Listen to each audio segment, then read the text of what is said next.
gosh. Oh gosh.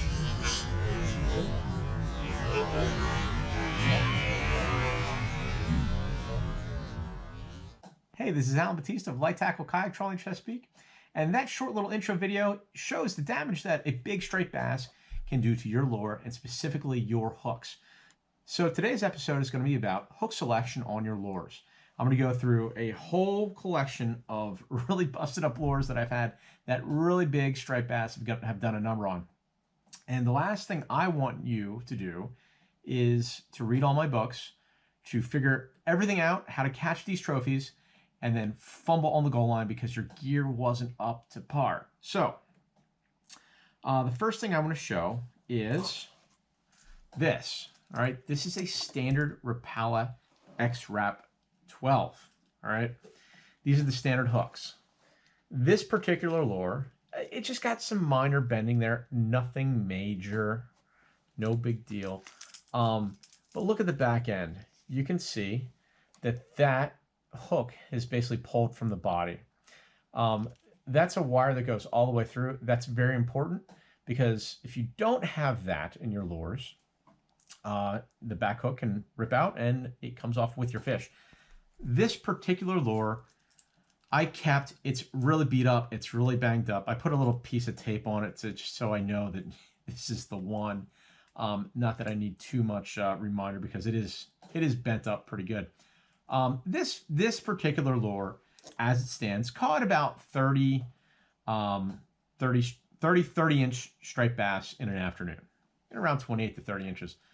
It was a particularly good day. It was on a good school. This lure took them all, and it handled it, except for, the back end. So if you're on fish 30 inches or under, I don't think you need to change the hooks too much. Although if you're in a big school of them, your lure may get beaten up. So what I've done over the years, I found that the bigger fish, say the 30 to 40 inch class, need a bigger hook. And then there's that 40 inch to 50 inch that needs an even stronger hook yet. So what I've done is I found that these work out really well. These Gamakatsu's 2 times strong extra wide gap, they're the 1/0 size. These work really well for that 30 to 40 inch size. This was actually the hook that failed, and I'll show you in a second in the short little intro to this video. That was a very large striped bass. That was on the tape around 50 inches or so, plus or minus. So this is that lure. Okay, you can see now these are stout hooks. I know it's probably hard to come across on a camera, but these are rather stout. You can see the front hook. Look how that was bent. Just for comparison, I'll show you how they normally are. They sort of come and taper in just a little bit. These are really good. They've got really good holding power, and I don't lose a lot of fish on these. I highly recommend these hooks. Now, let me show you the back end here. Look what happened. Completely popped that off. This was the tine that was actually in the fish's lip. And you can see, if you go back to that intro, the fish thrashed just once at the side of the boat, and the lure went flying off. That tine popped right off with it. So, I do have my doubts about these for the really big fish. And the other thing is, they're almost not wide enough. The lip of that fish, my Boga grip could not get over the lip. It just wasn't big enough. That's why I used the plastic fish gripper. So the lip is about the size of my thumb. It's bigger than my thumb. And you can see that hook isn't big enough to get inside of it. So what it did is it really embedded in the lip itself rather than getting in the inside and getting some good grip there. I think that may have had something to do with it popping off. So let me switch gears to some other lures. These are some that have been banged up by some really, really big fish. These are in the 40 to 50 inch range, which is about the biggest that you'll see. Certainly they exist larger than 50 inches. Historically they have as well. But we just don't see too many of those in today's time. So realistic expectations, you could catch 40 to 50 inch fish here in the bay and elsewhere for the most part. And this is Super Shad Rap 14. These come with actually rather stout hooks. They're not bad, but they're not enough for 40 to 50 inch fish, as I'm about to show you. These are listed as big game hooks. And they're, let me just compare them to the Rapala X-Rap for comparison's sake. They are much bigger. They are rather stout, but they've still faced their failings. I'll show it next to the Gamakatsus. Still rather big hooks, rather stout. These have a little more strength because they're not as large, so it's harder to pry the hooks open. These have a much larger hook, so it's easier to pull that out. And so you can see what happened there. That just got pulled completely open.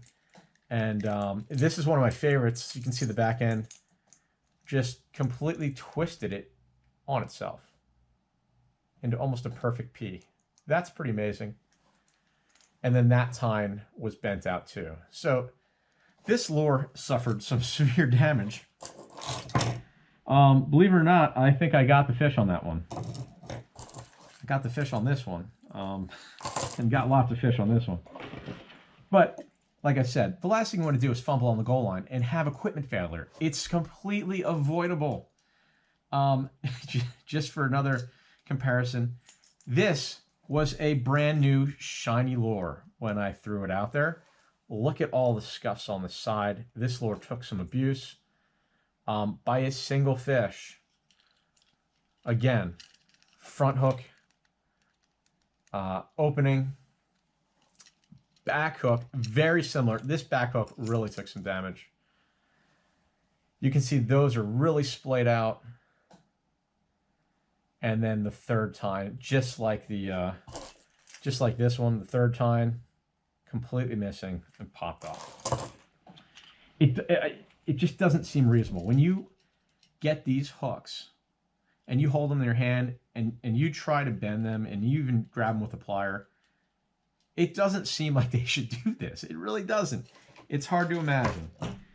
So if you are truly targeting those trophies, and here is the conundrum that a person may have, is these aren't as big as the ones you need to put on there, and you don't want to mess up the lure's action.